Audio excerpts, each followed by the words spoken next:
Hello, everyone, and welcome to the Do It For Her podcast. Um, this is episode one, which feels very surreal, but I'm so excited to be beginning this chapter. I feel like I've been wanting to do something like this for so long. Like, it's not even funny. I've tried so many different things to get my story out there and to like spread awareness for the things I'm going to be talking about and kind of the path that I want to lead with this platform as well. I've tried writing a book, I've tried making posts online, telling certain people, like just so many things, and nothing's felt like that was the way to get it out there until I started, well, not started, well, until I had this thought of creating this, and it was kind of like everything just fell into place when I had that thought. I could completely envision like how this was going to go. I thought of the name straight away, and it's such a special name to me personally, which I will get into. But yeah, I'm just super excited. So episode one, we are here. Um, I kind of want to use this first episode as a way to kind of get to know me, sort of a rundown of like what I have experienced and where I want to lead this platform, explaining the name, again, how I'm going to be using it to bring on other people, and really just, yeah, just breaking down what this podcast is for. So, with that being said, I think it's only fair that we get started. I kind of feel like I need to start at the beginning because there is so many different phases that I've gone through, and I feel like for someone that's 26, I feel like I've genuinely lived so many lives already. It's actually crazy. But there's so much growth in that as well, and so much to learn from and to share and to be able to potentially help someone else in a similar situation or avoid a situation, I guess you could say. So yeah, we'll start from the beginning.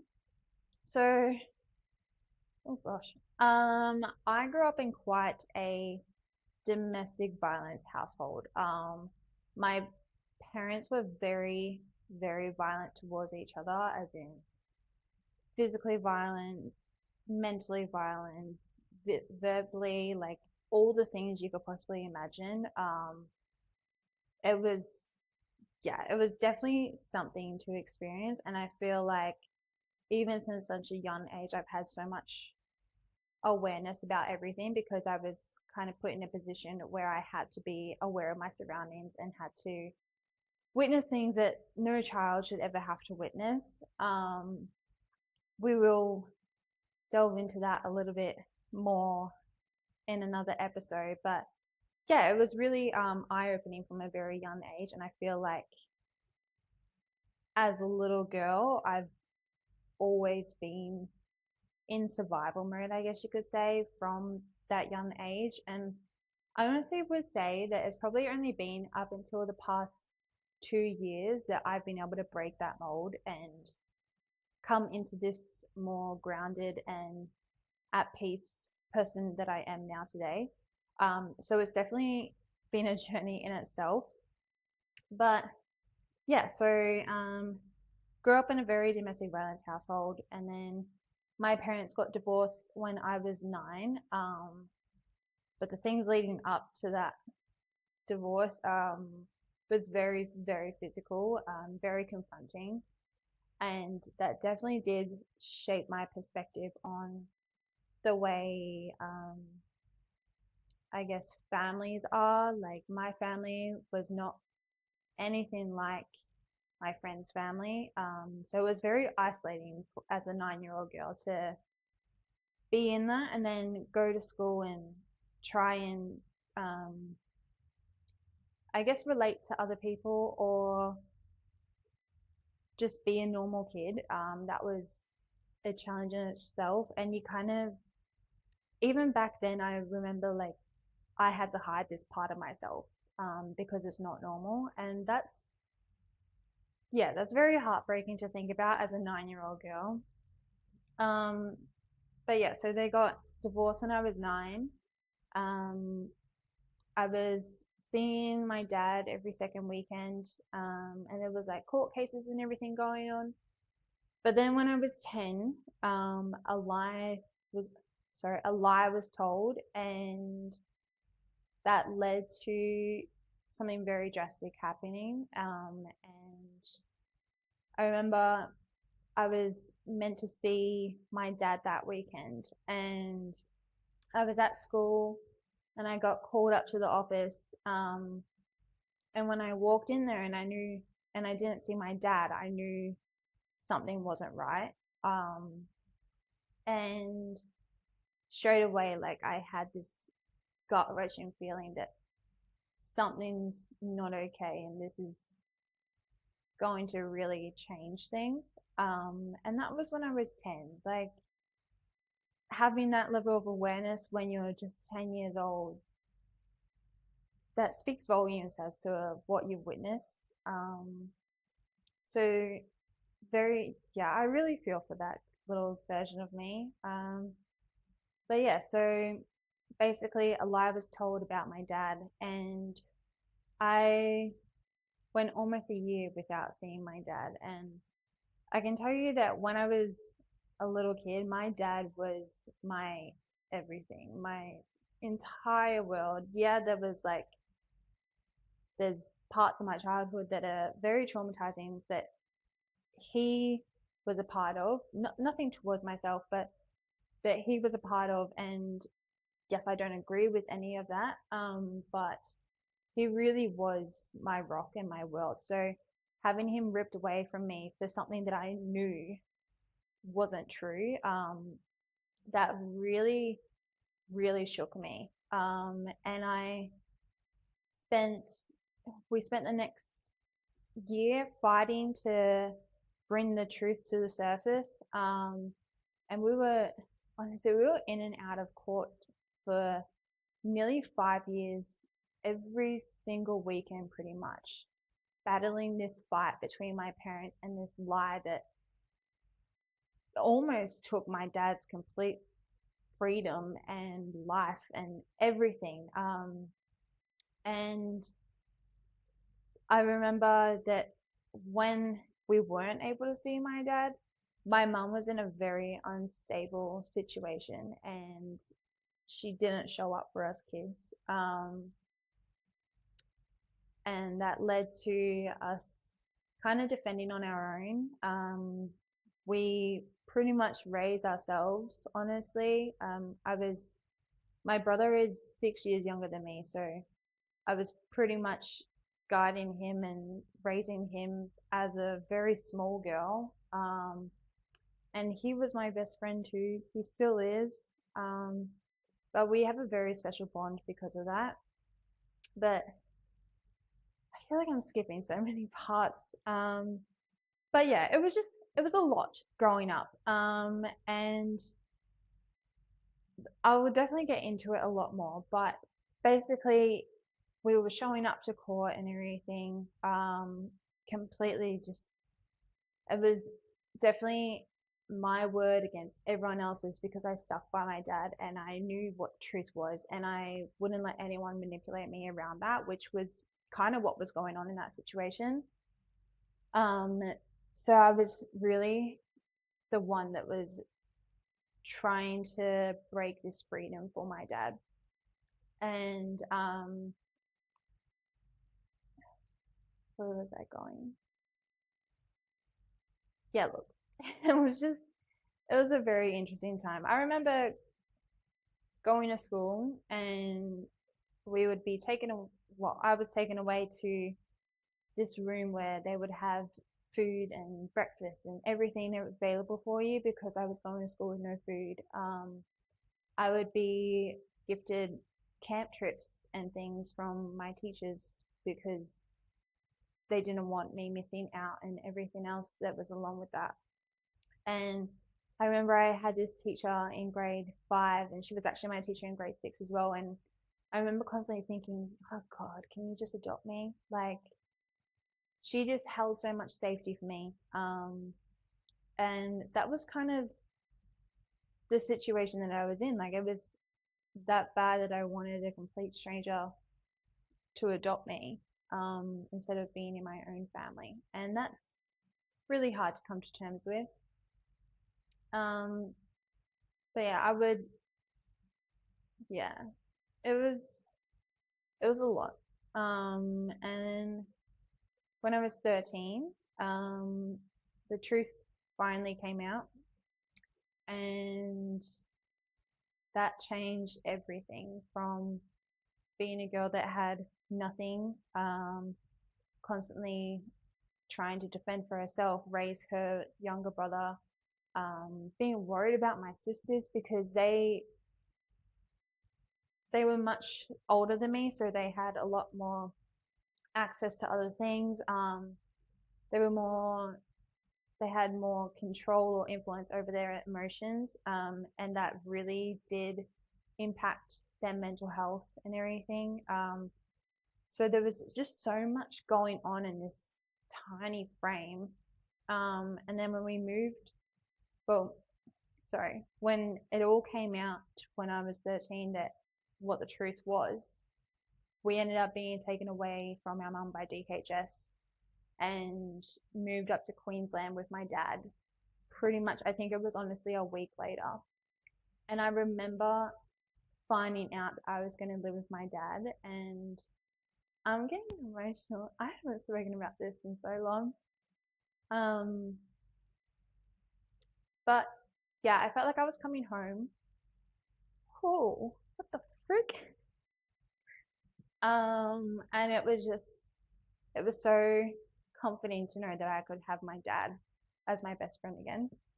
What the hell is going on? Okay. Wow, I didn't think I was going to cry about this part. This is wild. Um, yeah, so we moved up to Queensland when I was 13, and for the first time, honestly, from what I can remember in my entire life, I was a kid again, and I was able to be a kid again. And I went to school, I made friends, I joined sports groups, I did all the things, and it was like I completely evolved into this whole new person. And it was so nice.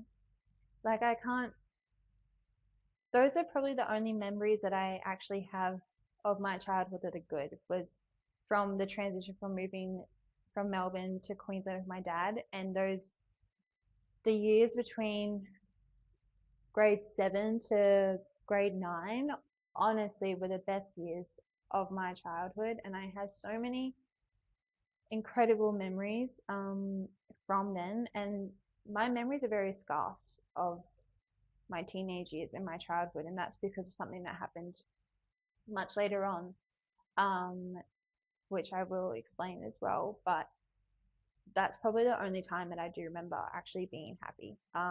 So yeah, it was truly, life changing having that all come to life and being able to live with my dad finally, and be a kid. Um, so yeah, that was that phase. And then I guess as I grew up and the typical things of high school happen, you're different from everyone else. People will pick you apart for God knows what reason. And there will always be someone that wants to break you for nothing that you've ever done. So when I got into year 10, I started getting bullied quite severely. And that really did take an impact on my mental health. I started self-harming, um, completely sheltering myself from the world, and that led me down a really dark path of kind of, um, revisiting emotions that I had from my earlier childhood years of like abandonment and my self-worth, just a lot of painful feelings. And I feel like that changed who I was in a really dark way. Um, and yeah, I spent the next 3 years of high school just being in this mindset where the only way that I could cope with things was to self harm or to isolate or just being so depressed that I honestly didn't want to be there. Again, I really don't remember most of this part. So, but like I just know that I was very, very unhappy. I was very overweight at that point.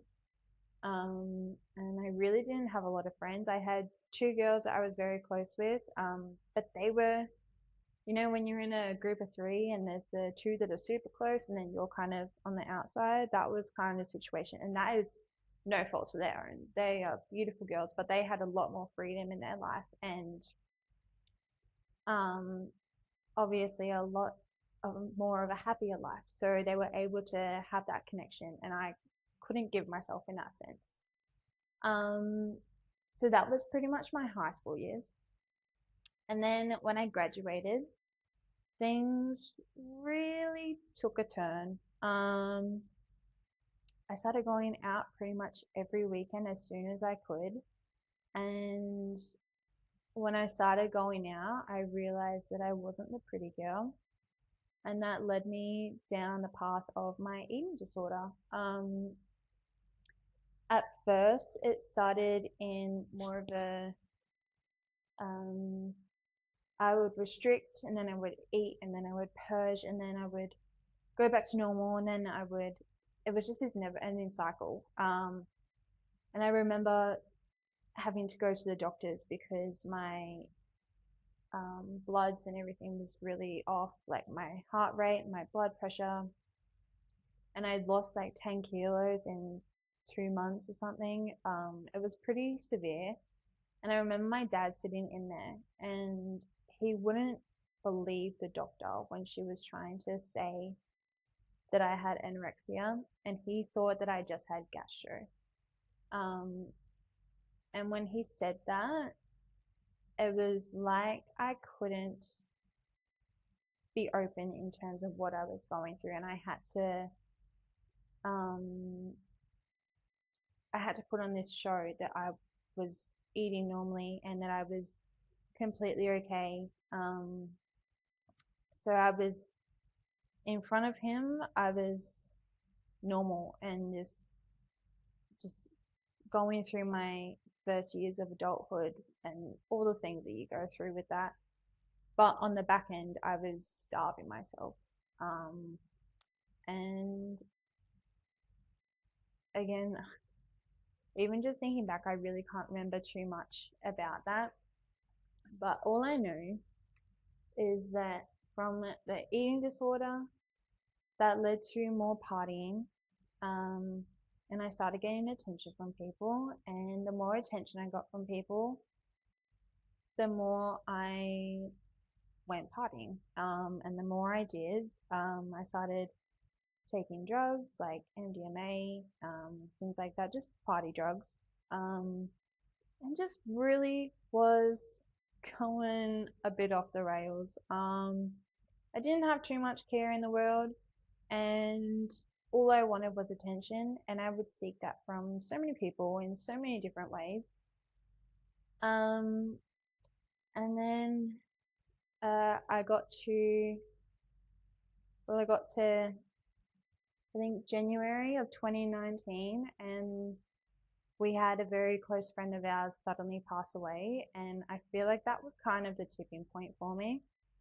And I just let loose. I did not care at all. I was taking drugs like probably 5 days out of the week. I was drinking every day. Every chance I had to go out, I would go out.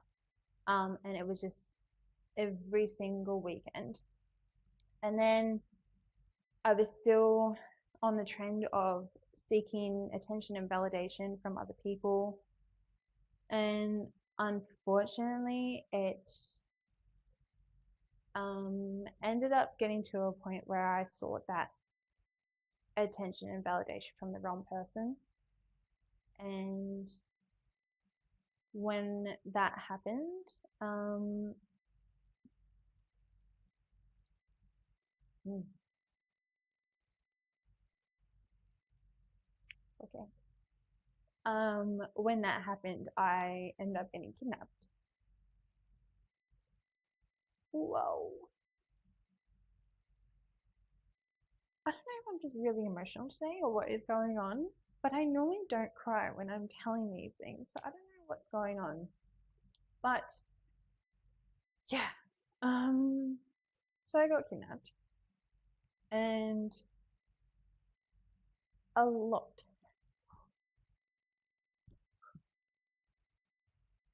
Oh my God.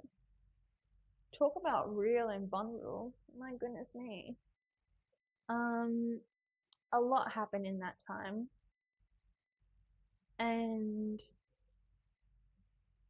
um,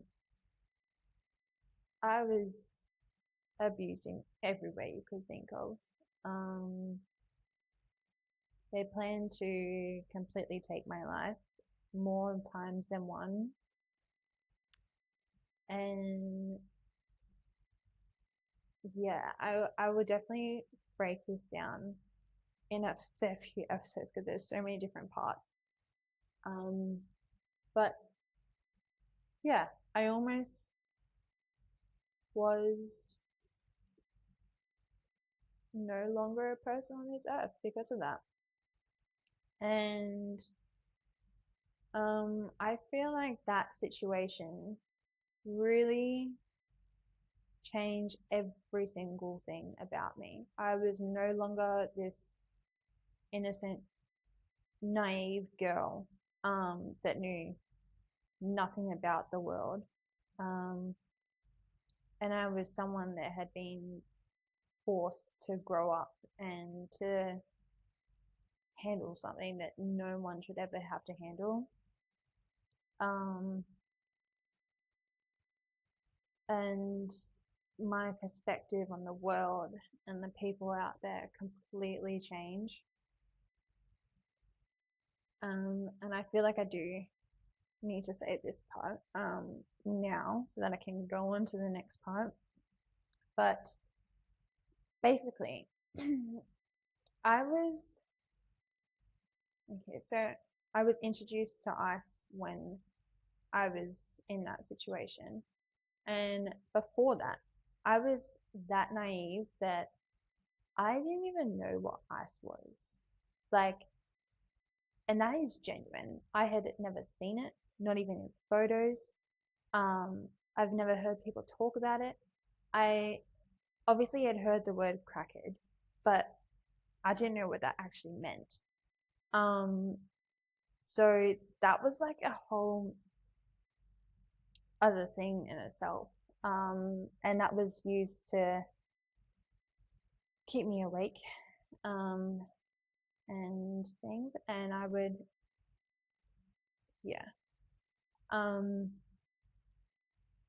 and that just became, during that time, I feel like that became my medicine to cope with everything that was going on because, yes, it was something that was introduced to me, and in a sense, at the beginning, it was more so forced upon me, but then it was, I actually wanted it, because it was helping me numb everything that was going on. Um, I feel like I can't talk about this without getting into everything.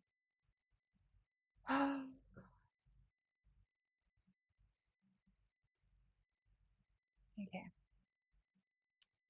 basically, I'm just going to skip past that part because there's just so much to uncover and all that. And yeah, so I'm going to have to move on and break that down. But I ended up, they ended up letting me go. It was the 5th, no, it was the 25th of June, 2019. when they let me go.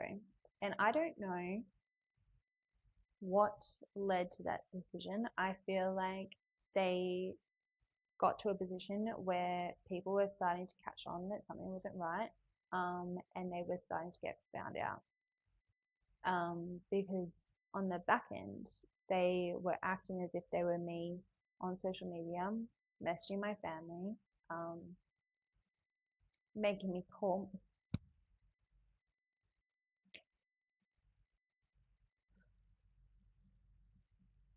um,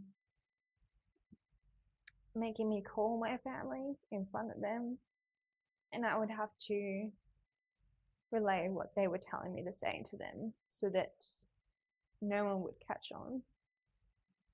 And if you looked at my social media back then, it would look like I was just a girl off the rails, partying every weekend, and someone that had just lost themselves. But in the back end,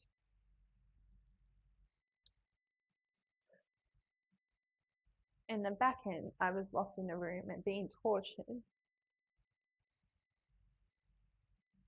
Oh my gosh. And I didn't think I was going to see my family.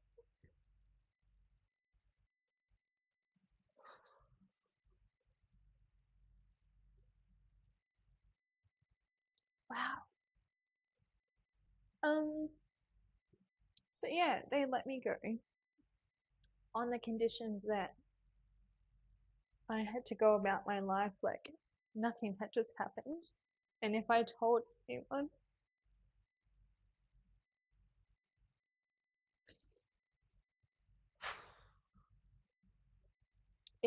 anyone that they would kill my family in front of me before killing me.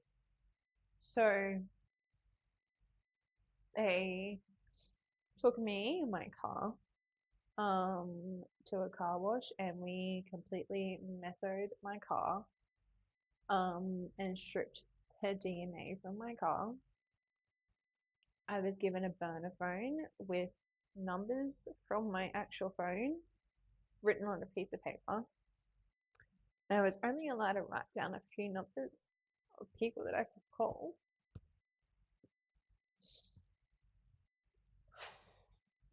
Um, and I ended up driving away. And originally, I was so convinced that I was going to be able to go back to my old housemate's house where I was living and just walk in and act like nothing was happening. And I walked in and she sat me down outside and she was asked where I've been and what happened. And it just came out. And when it came out, she said, I don't believe you.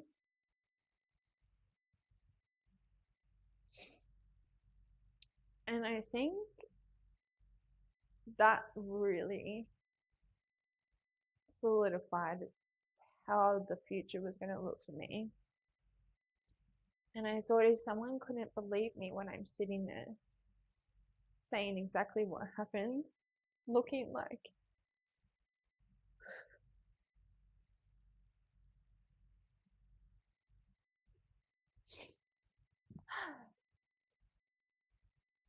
um just being covered in bruises. I was 42 kilos because I was being starved.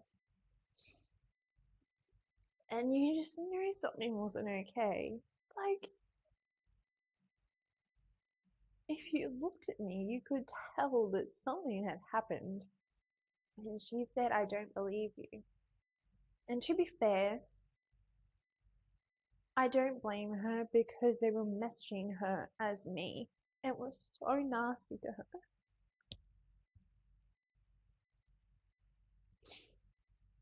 So I left them and I just kept driving from one spot to the next, trying to keep myself away from the world and act as if nothing had happened.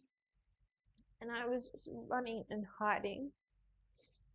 And then a week later, they came back and tried to run me off the road. Um, and I ended up getting to a hotel lobby and they parked along the street. So there was no way for me to get out.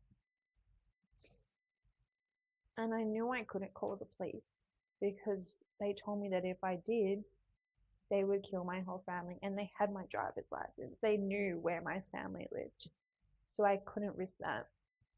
And I ended up calling an ambulance. Um, and the ambulance got there. And when I got into the ambulance, I just broke down and told them what had happened. Um, so they took me to the hospital and I was placed under the maximum security to the point where my name wasn't even listed on the hospital data. I was marked as X. I had a feeding tube put in for 8 weeks. Um, I had so many tests.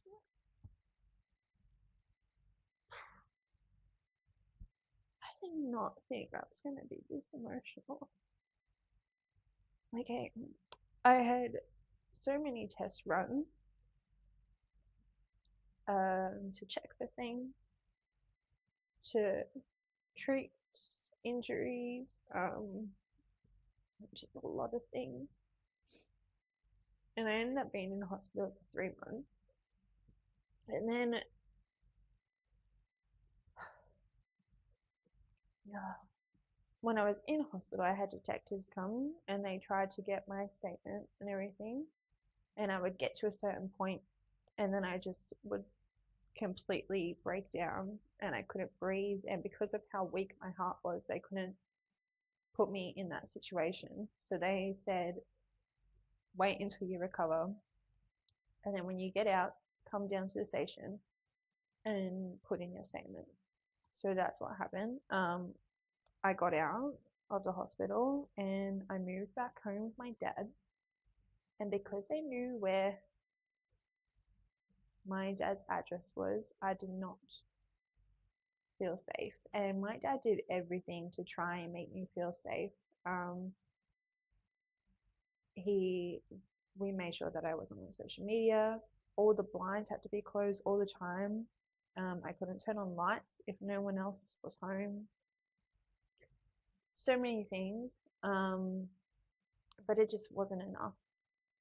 And we went down to the station and I handed in my statement, and at that point, I could remember every single thing, day, like roughly the timeline, like absolutely every single day.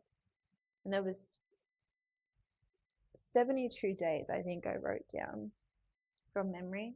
And I handed it in, and the detective looked at me and he said, you can either take this to court after they find out that you've reported them, and it is your word against theirs, so there's no knowing that you're going to win because they had destroyed all the evidence, or you can go into witness protection, completely delete everyone from your life and become a new person, which that one I wouldn't do because the thought pattern that I had was if I were to do that, then I may as well just let them kill me.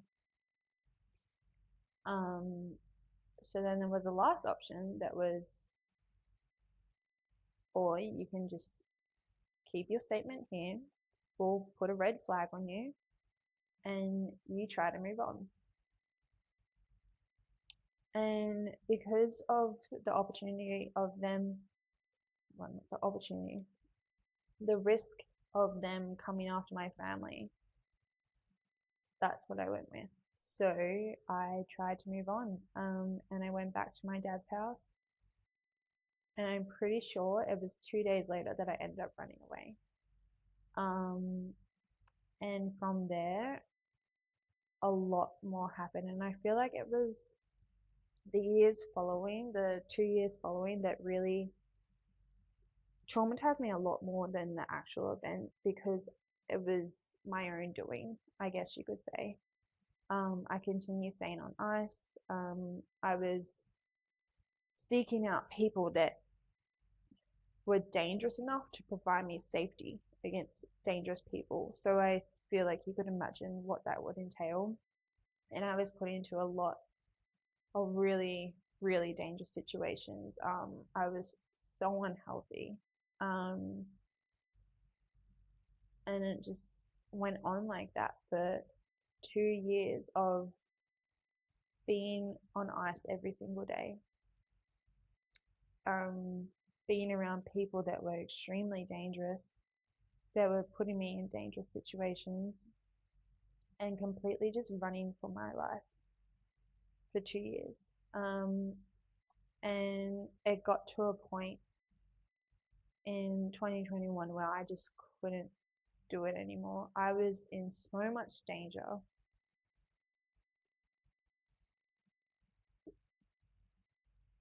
and I had so many people doing things to me. Um, and I realized that if I don't leave now, I'm gonna die.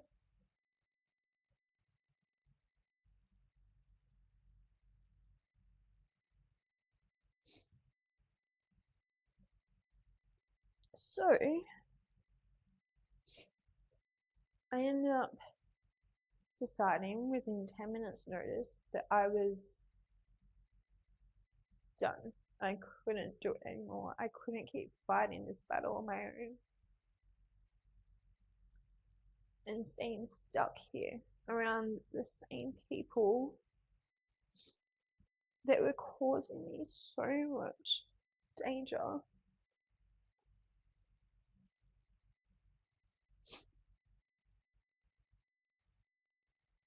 Um,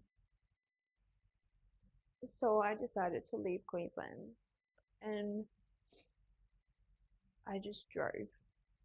I didn't know if I was going to drive to Melbourne, where the rest of my family was, or where I was going to go, but I just drove. And I ended up deciding not to go to Melbourne because I didn't want to risk people coming there and again going on to my family.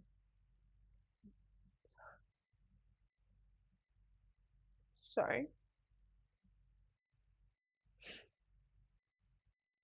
I put myself into hiding and drove myself over to Western Australia, and nobody knew where I was for almost 6 months. And I remember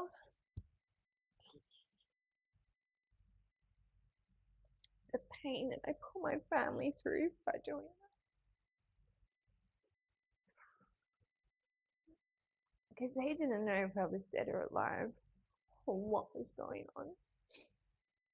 And I could only imagine how traumatizing that would be for them. Mm. But I had to do it. It was the only way to make things stop and to try and become someone that wasn't the girl that just got kidnapped. So I drove to Western Australia. I stopped the drugs straight away. I started eating again. I got myself a job in the mines, and I was determined to become a normal person and live a life where if you looked at me, you would have no idea about anything that had happened. And that is exactly what I did. And I really did start to feel like a normal person again. I feel like if you like pretend to be something for so long, eventually it's going to actually happen. And that felt good. I felt like I was finding pieces of myself again. Or maybe it was just a new version of me. I don't know. But that really did, that was a massive turning point for me. And then a year later, I felt like I was healed enough and I was hiding for long enough that it was safe for me to go see my family. So I went to Melbourne, saw my family there, and just by seeing them, I realized that it was time to come home. So then I think it was 2 months after that, I ended up moving back to Melbourne in November 2021. Um, and yeah, I just lived a normal life. Um, and honestly, since then, it has been just this evolution of healing myself and becoming a person that this doesn't hold over. Um, and the first few years, I feel like I just was pretending to be okay and pretending to be someone, and I was just shoveling it down. Like, I didn't want people to know. Um, I didn't want to go through it all again, but it was consuming me in such a big way. And it was probably only up until I want to say last year that I felt like I could have a voice again, and be able to find what my purpose was, and find who I truly am. And I really did step into myself. And through doing that, I started doing bodybuilding. I started connecting with amazing people. And then from there, I decided to move to Bali. And that is where I am now. So I feel like I did just jump past a massive chunk of that, but this episode is going on way longer than I originally thought because I did not think I was going to get so emotional or go so in depth. Um, but yeah, so I'm going to have to jump past. And I'll just explain what the name of this podcast is. So, Do It For Her. I have a tattoo down my neck. Um, and basically, it is for every version of myself that if I were me now, back then, I could have saved her in some way or another. The girl that needed to feel love from her mum, the girl that was fighting for her dad, the girl that didn't know how to defend herself and was taken, um, the girl that was so weak that she physically couldn't even run, the girl that was so scared for her life that she thought she had to cut absolutely everyone off. I'm not crying. It's just for her, and it's for all the people in the world that felt like they just needed someone or something to come and help them.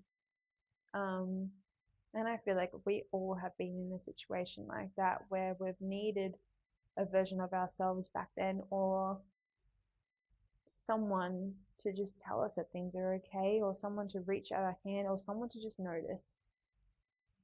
Um, and that is what this podcast is for. So I really want to use this as a way to break down the parts of my life that have happened and how that's completely changed my perspective, what I've learned from that, how I moved through that, the education I have, the self-awareness, like honestly, just everything, because I feel like although I'm not qualified for mental health or anything, I have so much personal experience that I have such an awareness to the way the mind works and the way people work. And I really did make that so intentional because that was my safety net. If I could read people and understand people, I could avoid being put in a situation like that again. And that was what something I really committed to doing.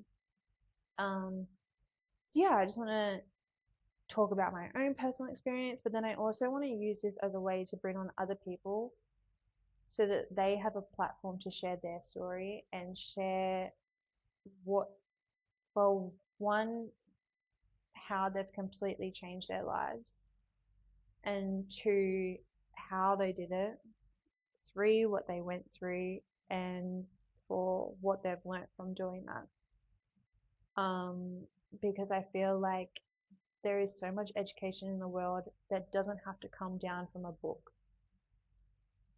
You're going to learn so much more from being able to relate to someone and their story, and being able to connect with someone on such a personal level where you you can feel how genuine their knowledge is. Like, it's not, yeah, there's science behind everything, but having that personal understanding, it, you take so much more from that, and you really can put it into your own life and take those steps and those actions and do something to improve your life or to get through something. And that's what I want this to be. I want this to be a resource for people to learn and for people to overcome struggles and to find what they're destined for, because we are destined for so much. I feel like everyone, no matter who you are, you deserve a beautiful life. And the world is beautiful if you really let yourself see it. So that's what I want this to be. Um, so I'm sorry for getting so emotional, but it kind of just happened. I did not think it was going to happen like that. Um, but yeah, that's pretty much a rundown of everything. I was originally going to stick to it as just interviewing women, but I feel like, obviously, just because of the name, do it for her. But I know so many influential males that have gone through their own journey, and I do want to have this platform used for everyone to be involved. So I will be having both females and males coming on here, sharing their stories. But yeah, this is the introduction to Do It For Her. I'm really, honestly, feel so comfortable in doing this. I feel like it did take a lot of strength and bravery to be able to put myself in a situation where I felt safe to get this story out. But I also just want to disclose that I'm not going to be saying any names or anything, because that, yeah, I couldn't put myself through that kind of stress. Um, so I'm just going to give like the brief, I guess, the stories without the names attached, and everything like that. But yeah, um, I hope you have enjoyed this episode and I didn't struck too many emotional heartstrings, because I'm very sorry if I did. But hopefully the next few aren't so intense and emotional. I am planning to have one of my really close friends on in the next episode, because I kind of want to have it solo interview sort of theme. But yeah, I'm super excited for you guys to hear her story. And yeah, again, a big thank you if you have listened all the way through. But I'm super excited to be on this journey with you guys. And thank you so much for listening. I'll talk to you soon.